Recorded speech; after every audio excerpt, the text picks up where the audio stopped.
Bonjour chers étudiants, nous sommes sur la dernière séquence de la série des présentations des séquences de notre cours de technique d'expression et de communication. Elle porte sur les méthodes de discussion ou de travail en groupe. Notez que de plus en plus, que cela soit dans les entreprises ou dans les associations, des décisions sont élaborées ou sont prises au cours des réunions. Les idées ou les points de vue ou les opinions de chaque participant sont sollicités. Il est donc important pour tout travailleur, pour tout employé, d'apprendre à participer efficacement à cette forme de consultation. Vous entendez souvent les dénominations des réunions ou des types de réunions tels que débat, colloque, symposium, journée d'études, séminaire, atelier, session, briefing, etc. Notez tout simplement que notre séquence va examiner seulement la réunion de travail. Qu'est-ce que je voulais signaler par là? C'est que les modalités de votre intervention que nous allons examiner dans cette séquence sont presque les mêmes, quels que soient les types de réunions auxquelles vous allez participer. Nous nous intéresserons donc particulièrement sur la communication par le langage à l'intérieur d'un groupe de discussion. Notez des passages la différence entre le débat qui signifie confrontation d'opinions ou d'idées déjà établies qui cherchent chacune à l'emporter sur les autres. Et la discussion comme étant la recherche collective de la solution la meilleure possible aux problèmes posés. Il s'agit donc de cette dernière que nous allons examiner dans cette séquence. Commençons par les conditions de travail. L'organisation matérielle.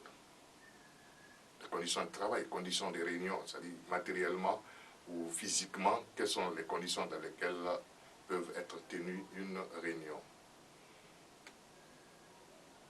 Sur le plan matériel, pour la réussite de la réunion, le mobilier doit être disposé de manière à faciliter les échanges, de manière à faire en sorte que chaque intervenant puisse intervenir de manière efficace. Dans ce cas, vous allez disposer les chaises, la table, de manière à ce que tous les participants soient au même niveau, de manière à ce qu'ils se voient de face. Les dispositions en forme de cercle, en forme de triangle ou sous d'autres formes de figures géométriques sont le plus souvent les mieux sollicitées. Le sujet de la réunion, il n'est souvent pas connu à l'avance, c'est-à-dire avant la réunion. Mais notons que s'il est connu avant la réunion, ça c'est plus souhaitable, c'est ce qui est plus souhaitable, car cela permettrait aux participants de mieux se préparer et de pouvoir efficacement participer à la réunion. Quel que soit le moment où vous êtes en possession du sujet de la réunion, l'important est de le comprendre. Si vous ne l'avez pas maîtrisé ou compris, il vous faut poser toutes les questions possibles sur l'organisateur qui vous permettent de mieux le circonscrire. Alors, et la durée de la réunion, elle également n'est plus souvent pas connue ou fixée à l'avance, ni rigoureusement observée. Il est toutefois mieux de ne pas la perdre de vue et de retenir que souvent les dernières parties de la discussion sont les plus délicates et que ce ne sont nullement pas les lieux où vous devez vous étaler dans les détails secondaires. Bien. Parlons à présent de la nature de la réunion. Il y a ce qu'on appelle l'entretien informel.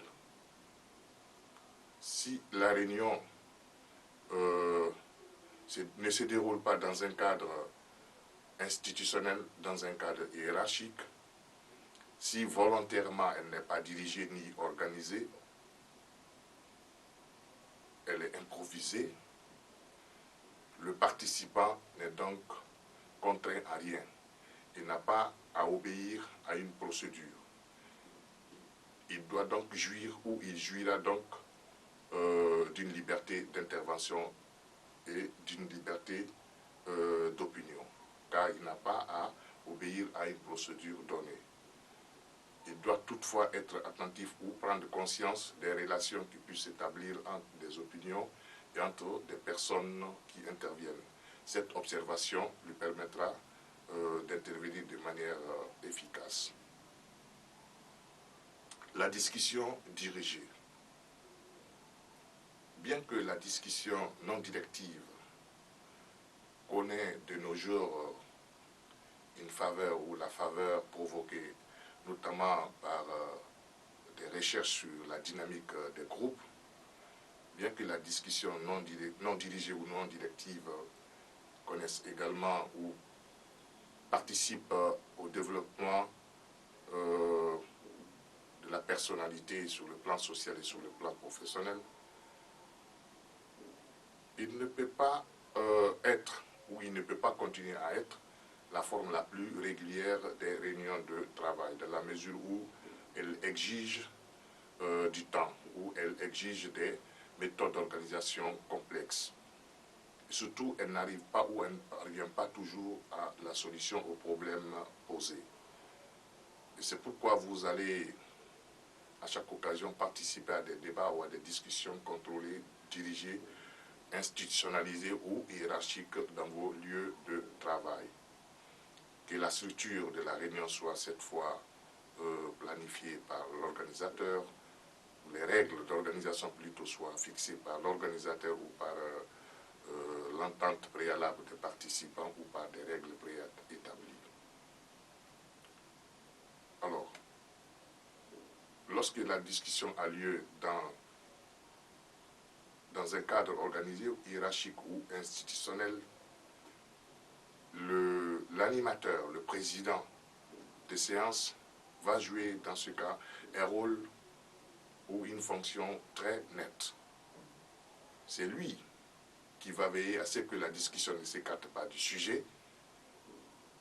C'est lui qui va ordonner également la succession des prises de parole ou des interventions, en faisant autant que faire se peut respecter la liberté d'expression de chaque participant. C'est lui qui, lorsqu'il y a des confusions, essaye de faire le point ou essaye de résumer ce qui a été dit. C'est lui qui également fait avancer l'examen collectif après cette remise au point des éléments confus ou après avoir remis de l'ordre dans la discussion ou dans le désordre provoqué. C'est lui qui fait la synthèse finalement des résolutions obtenues. Quant aux participants, il est amené à se soumettre à la discipline imposée par les organisateurs, tout en réclamant, si besoin est, la prise en compte de son point de vue. Il convient donc pour chacun ou pour tout fonctionnaire ou tout travailleur, tout cadre, d'apprendre les règles ou des habitudes observées lorsque des discussions ont eu lieu dans un cadre hiérarchique ou institutionnel. C'est ce que nous allons voir à présent, c'est-à-dire les modalités de votre intervention. Il s'agit d'apprendre à écouter. La première démarche. Quel que soit votre empressement, il faut savoir que dans une discussion ou dans une réunion, vous n'êtes pas seul et que vous assumez un rôle social. Les idées, les points de vue des autres sont aussi importants que votre opinion personnelle. Il faut donc savoir être ou apprendre à être un auditeur ou auditrice actif ou active. Qu'est-ce à dire? Il ne faut donc pas mépriser ni sous-estimer les idées, les pensées d'autrui. Il faut plutôt s'efforcer de d'essayer de saisir leurs motivations, de les suivre en étudiant leurs qualités et leurs faiblesses. C'est celui-là qu'on peut appeler auditeur ou auditrice actif ou active. Vous allez noter également que dans une discussion animée, on ne peut pas se fier à sa mémoire, dans la mesure où chaque idée nouvelle vient chercher dans la mémoire les anciennes. Il convient donc, pour être prudent, de noter sur papier l'essentiel de chaque intervention. Avec cette méthode, vous pourrez préparer efficacement votre intervention. Bien. Alors, une fois que vous avez fait des prises de notes, cela vous permet de relire, de préparer votre prise de parole de manière contrôlée, de manière bien étudiée à travers ce support. Parlons à présent de votre façon de prendre la parole, surtout ce qu'il faut dire lorsque vous avez voulu prendre la parole.